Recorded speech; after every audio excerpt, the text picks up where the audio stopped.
Let us welcome each other with unconditional love as we unfold our divine potential and see and feel it, expressing as that one radiant light of truth in everyone, everywhere.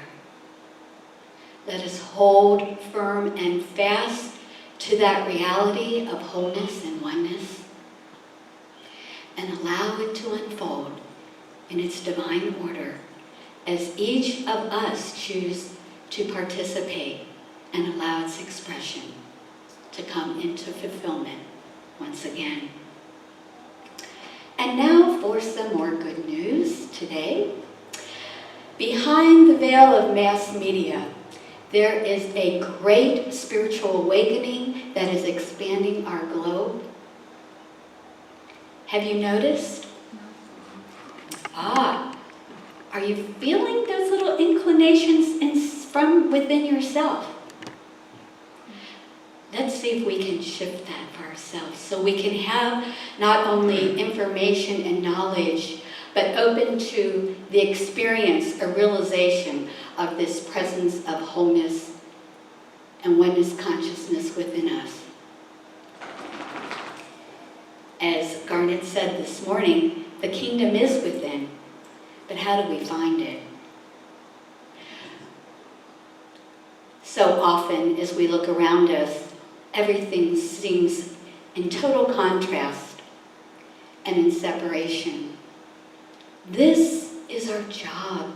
This is our opportunity to awaken, however this is presented to us, to allow the expression of our wholeness, of what we already are.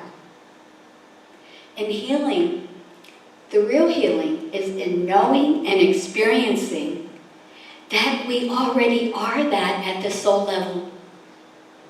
Our eternal sense of being, which can seem very much out of reach when we're having challenges in life, pain, emotional suffering, mental anguish. But let's look at some things that are happening now on our planet. How many people were aware on September 20th when all of our youth in 71 countries united to support the planet for climate change? Yes, inspired by a 16-year-old girl with Asperger's, and who also had a disorganization of sometimes not being able to speak, to have her words come out.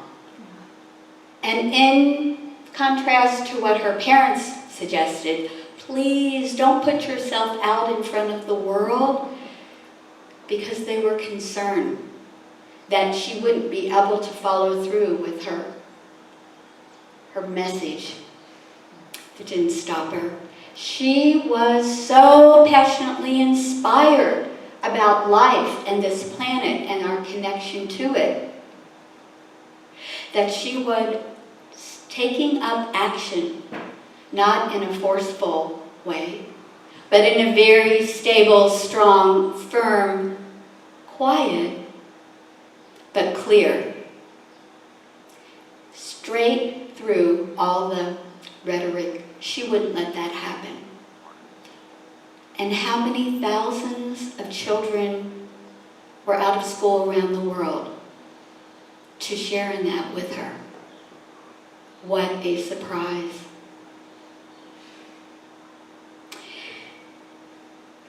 How many people are familiar with Donald Walsh, the American author, Conversations of God? Okay.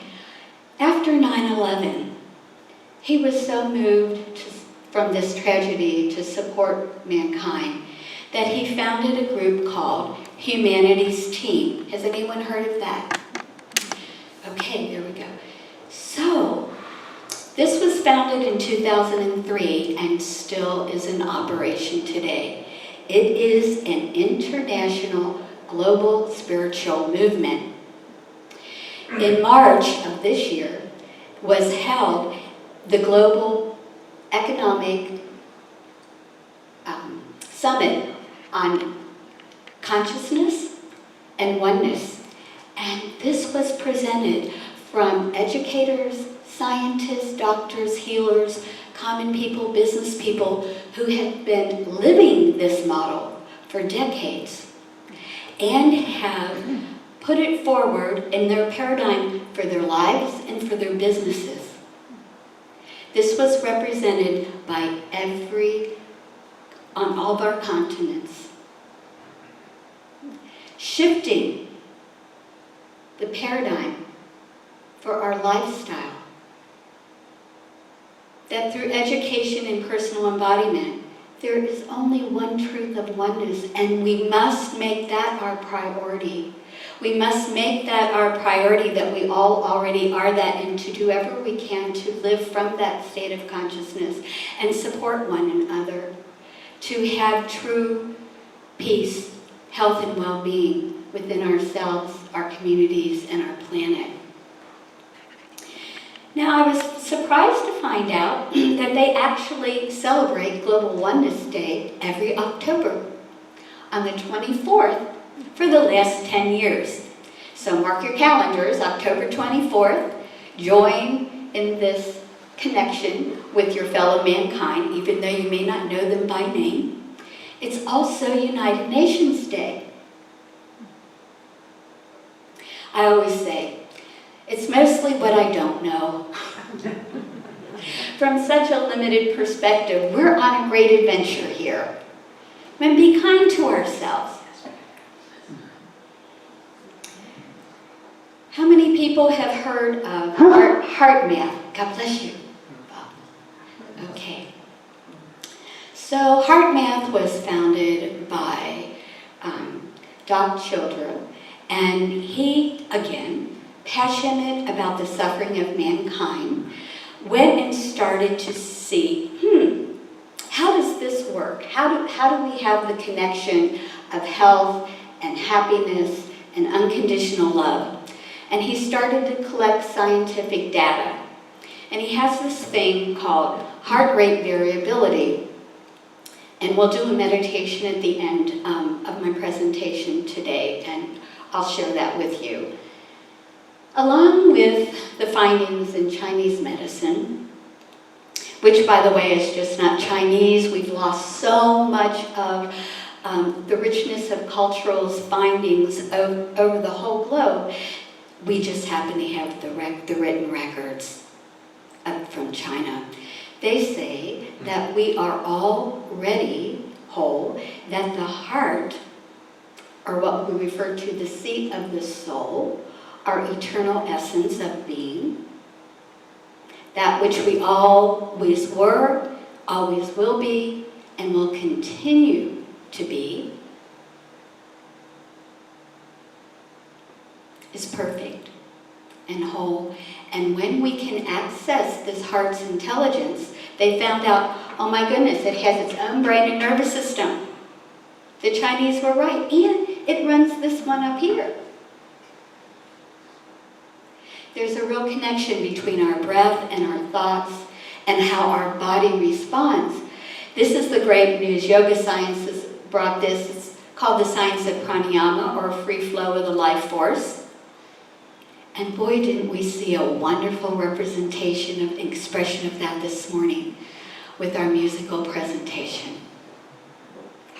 Could you feel, after the singing, the vibration through your body, the expansion of the life force flowing through you?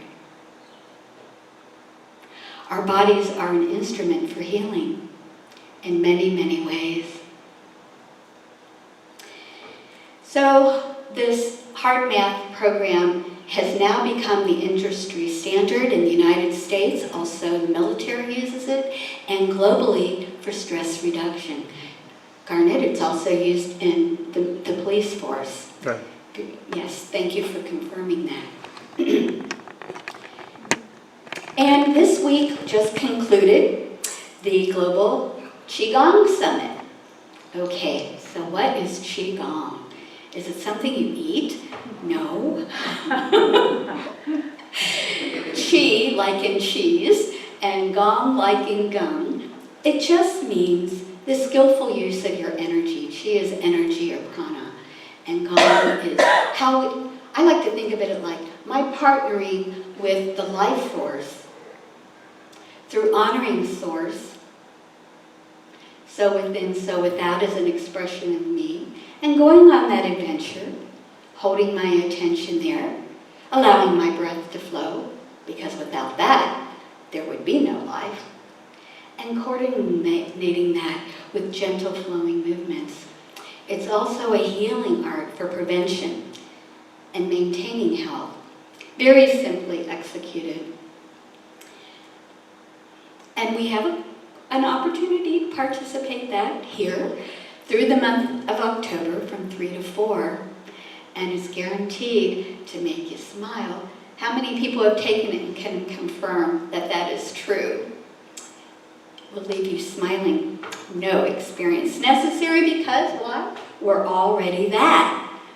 It just shows up when we remove any blocks that are held in tension, blocking the flow that's already within us. And this has been known. They have evidence of it in writings and drawings going back to 600 BC. Now it's becoming mainstream for the last 10 to 20 years, just like yoga started when it was brought here to the States by Paramahansa Yogananda in the 20s. He said, yoga will become so mainstream, it will be taught in schools. And here it is. Here it is today. Then we look at our community. The good news in our community, right here, we have many members of you, and I'm sure you're all doing things that I'm not aware of. That people like Dee Daly, she's running for city council. Now, I can't vote for her because I'm not in the city, but she's bringing her spiritual awareness because she embodies it, giving our community an opportunity to switch their paradigm of being separate and working as a whole. We've had a holistic series with Roger and Norman, bringing the American Holistic Nurses Association to light for people. That's been going on for 10 or 20 years. Taking these ancient practices and bringing them in through the mainstream, through what's accepted through a medical model, but changing the model.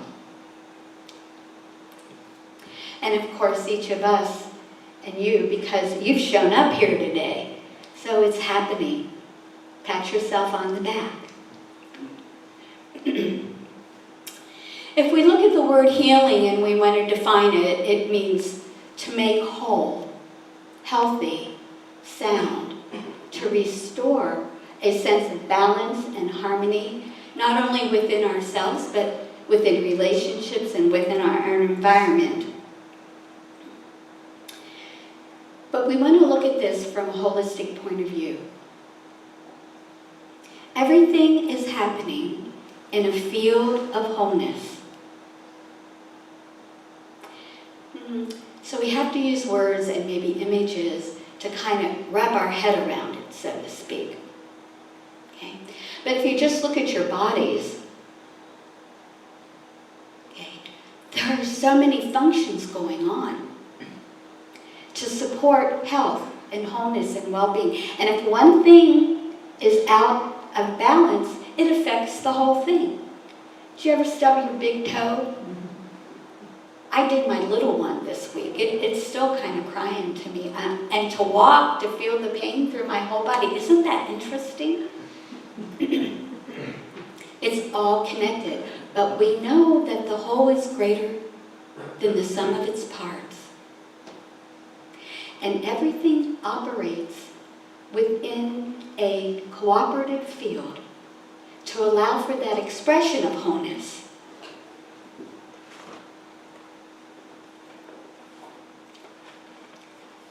Circle. We think of a circle as one. The number 1 starts with a 0. 0 is the number for infinity. One means universe. Okay? We look separate from each other, but in reality, it's one expression of life in a variety of forms. We have to be careful what we think we see and what's expressing. We have to go behind it. I like to think of it like a wheel. This is what helps me. In the center is the source. And from that, like the sun, it radiates out its rays, its essence, not separate, but an expression of that, of itself, in a variety of forms.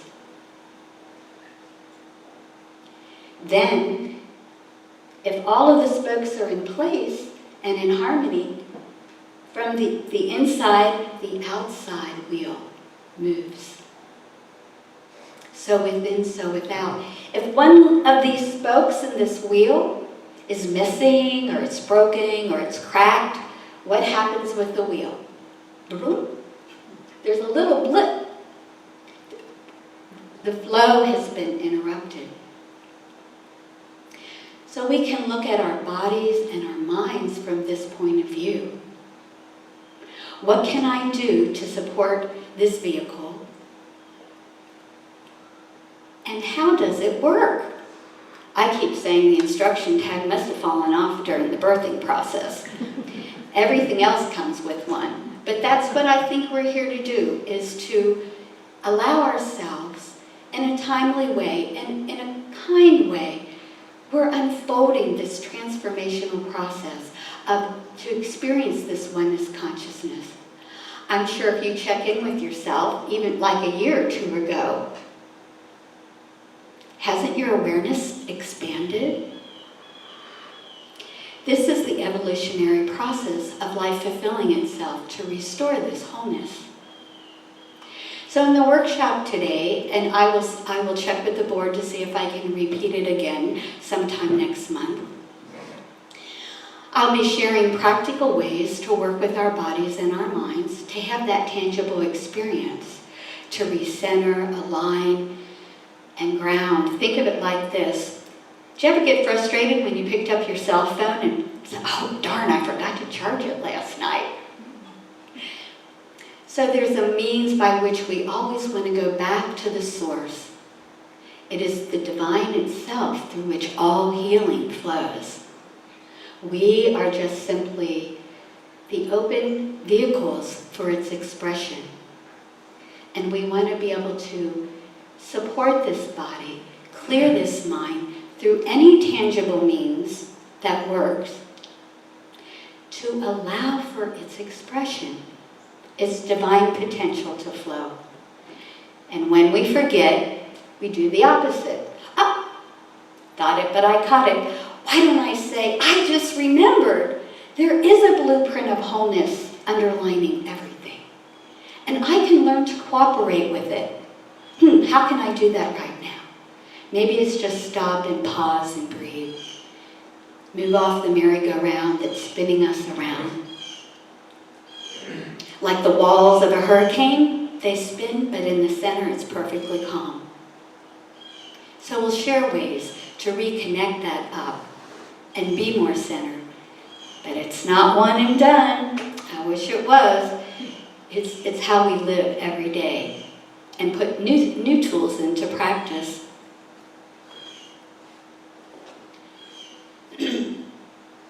So we learn to support our bodies, to partner with it, to be grateful for it. It's the vehicle that carries us around, that allows spirit to have all of these experiences through nature, through friendship, through delicious food, through singing, through dance, whatever makes you smile. It's here to be enjoyed. The Upanishads say, from joy we came, in joy we are sustained, and to joy we shall return. And it's not about the joy because I won the lottery, although that would be great. It's about the joy of being, of having that realization of that part within ourselves. And we also learn how to work to support ourselves with understanding that the mind is just a vehicle through which spirit or soul is operating. It is not in charge. It's there to protect us, but it's not there to run the show. The light, the radiant light of our essence is what's in charge. And did you know that a candle flame does not cast a shadow? Our essence is pure, it's whole. It's not in polarity. It's not an opposite. And this is where we're heading for that experience. And it has to be enjoyable or the brain doesn't accept it.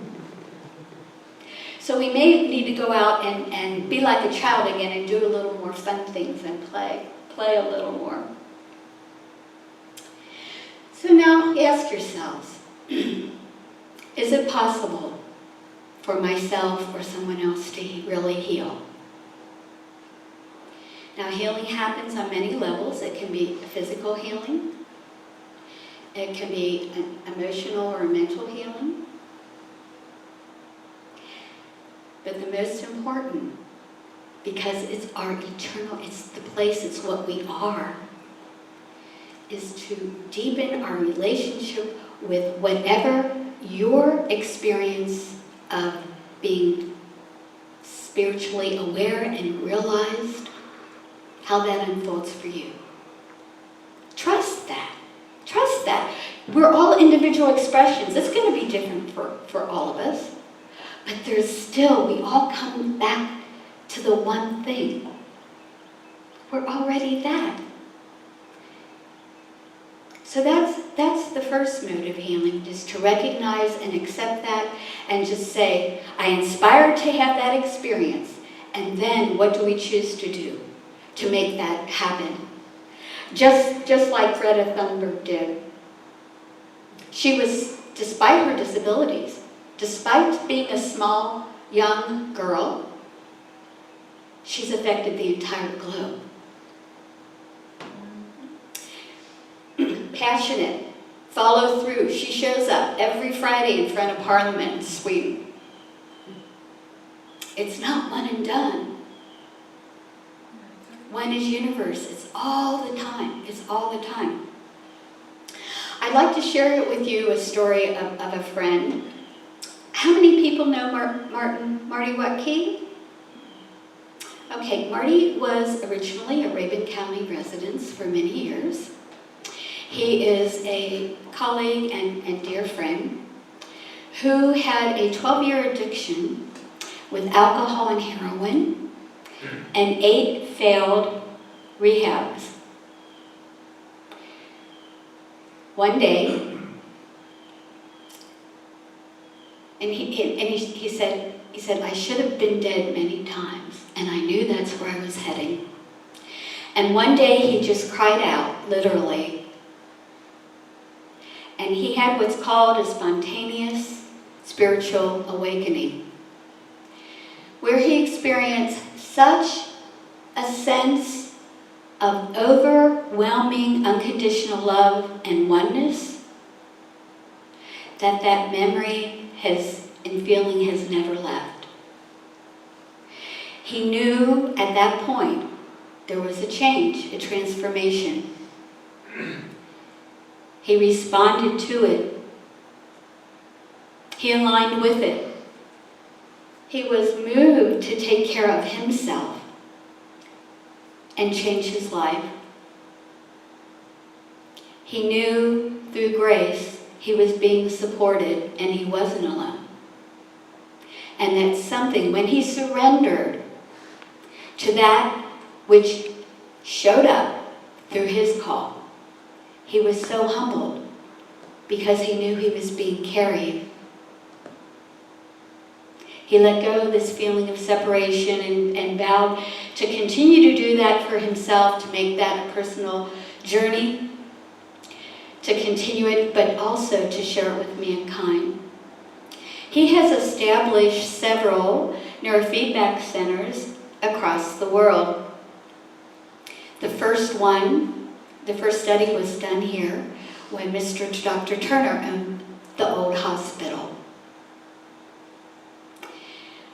Marty had called me, and I had the opportunity to work with him and was trained in that and trained people for several years afterwards. I remember saying, Marty, I'm having a hard time meditating. What's going on? He goes, oh, Kath, don't do that. He says, I'm messing with your brain. It's just simply the process of, it's a mirroring. It's like when you put a thermometer in your mouth, you can read the temperature. When we hook up a little electrodes to your brain, all it does is read the electrical signals that are there. It does not do anything to you on a computer screen. It feeds back the brainwave patterns that are happening that reflect your states of consciousness and health. By watching that, you get a feedback like walk a little Pac-Man, you hear a sound, you get a visual, and the brain starts to entrain and figures out, oh, well, if I'm tense, Pac-Man's not moving. If I relax into the process and pay attention, he just moves right along merrily. Sound familiar? The two things that as human beings that keep us from our own healing is the ability to relax and to remain on track. Focus what our intention is, our goal is, but we can do it. So you can Google him, Wetke Institute. He's in Santa Barbara now. And he has worked with athletes, monks, spiritual leaders, bringing this model that we're sharing today. Now we also have the technology to back it up. It's really real, and we have means by which we can expedite it. We don't have to wait any longer.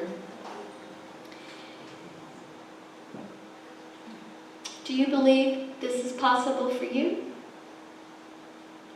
What we put our attention on grows if we can just remember that. And ask, does my choice today, does it serve my soul? Does it serve my soul? Am I doing it because I think it's good to do? Or because I hear, drop one of the O's, because it's of God to do? That's what we are.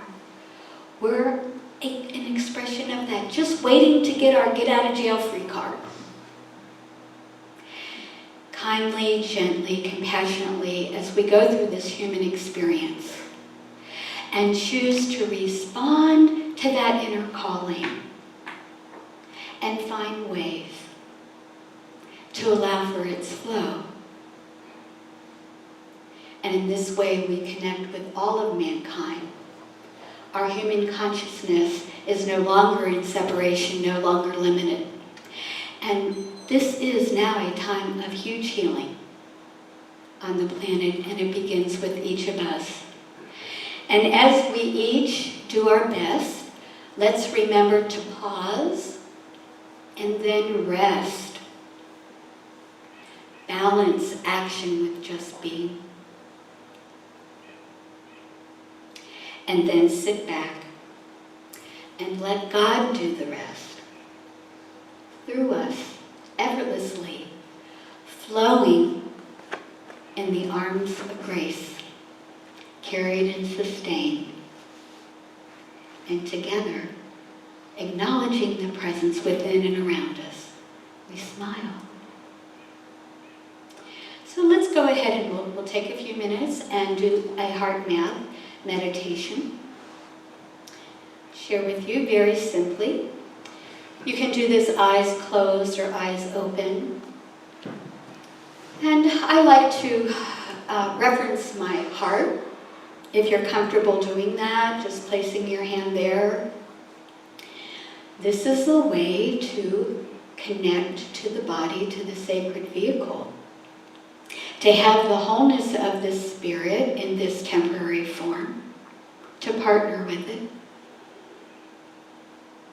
And just be grateful. Be grateful for this gift of life. There is nothing we did to make it happen. It's constantly showing up through nature and through us, wanting to do more than survive, but to thrive fully.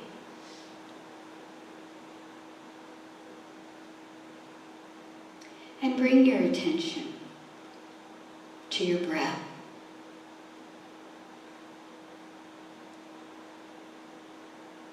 Just feel and sense its flow, however it's moving for you at this moment. Allow your attention just to ride its wave as it flows in and as it flows out,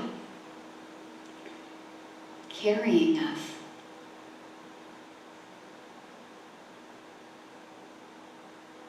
Feel that sense of flow. You may even notice that it's somewhat cool upon inhalation. And then as you breathe out, its temperature is somewhat warmed.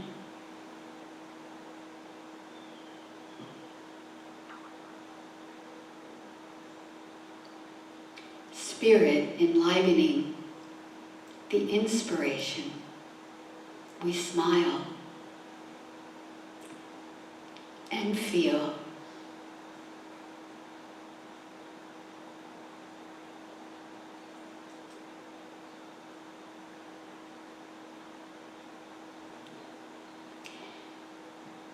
Notice how the breath will start to slow.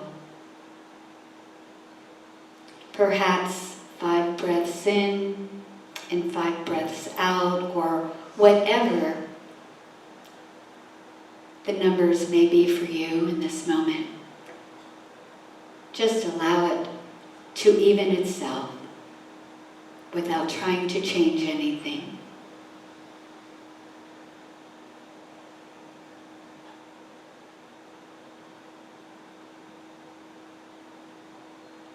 You just may notice that you can put a count to that inhalation and exhalation.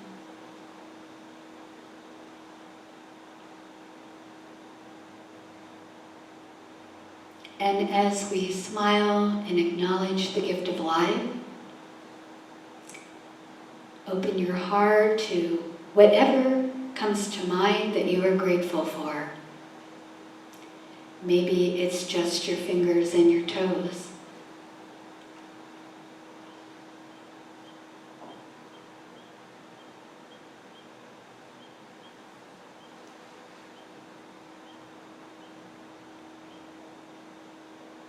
Opening to receive and just be.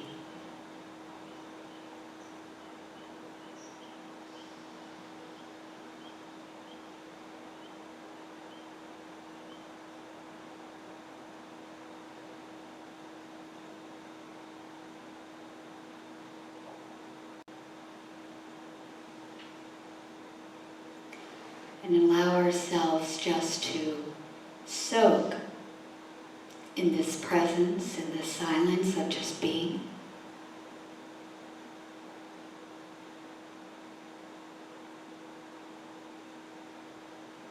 And let our intention be that we share with everyone in this room, with everyone in our community, our country, our family of humanity, everyone.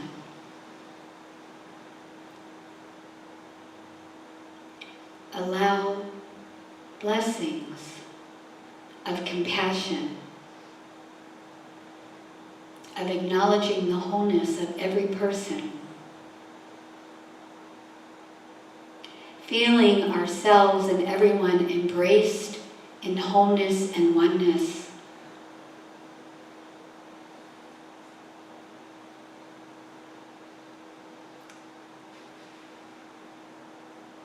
Like a tree or a flower, unfolding itself.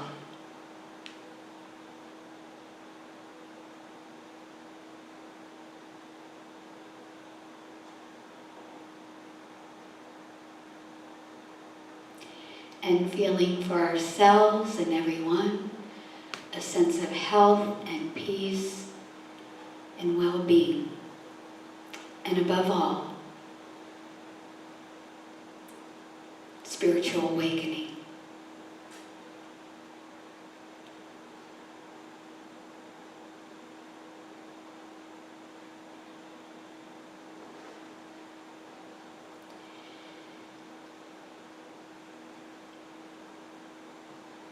And let us voice together the one name of God that can be expressed, or a name of God, the Om vibration, together 3 times. Om.